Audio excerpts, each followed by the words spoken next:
அஸ்வினி நட்சத்திரம் பிறக்கும்போது கேதுல தான் பிறப்பாங்க. ஃபர்ஸ்ட் மேபி லைக் வந்து 7 இயர்ஸ் கேது. அது 1ஆம் பாதம், 2ஆம் பாதம்ன்றது அளவுக்கு மாறும். சுமார் 5 இயர்ஸ்ன்னு மைண்ட்ல வச்சுக்கலாமே.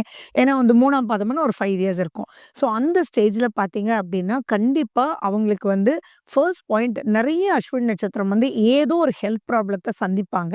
அண்ட் அதுலேருந்து வெளியில வரதுக்குள்ள போதும்டாப்பான்னு இருக்கும். அந்த கேதுனுடைய பிளேஸ்மெண்ட்ட வச்சு. அடுத்தது பார்த்தீங்க அப்டின்னா, சுக்கிரன் வந்துருவாரு. குட்டி சுக்கிரனா வருவாரு. அவரு சுக்கிரன்றது ஒரு 20 வருஷம்.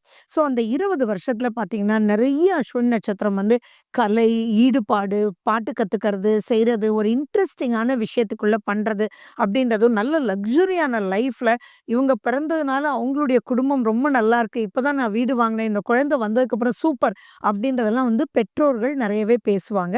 அந்த இடத்துல இவங்களுக்கும் ஒரு திருப்தியான பாயிண்ட் இருக்கும். இதுல நெகட்டிவா இருந்தது அப்படின்னா, நெறைய அஸ்வினி வந்து தவறுதலான லவ் வலையில விழுந்து மாட்டிக்கிறதும் இந்த காலகட்டத்தில் தான். ஸோ சுக்கிரன் அப்படின்னா செக்சுவல் லைஃப்ன்றத ஞாபகம் வச்சுக்கோங்க.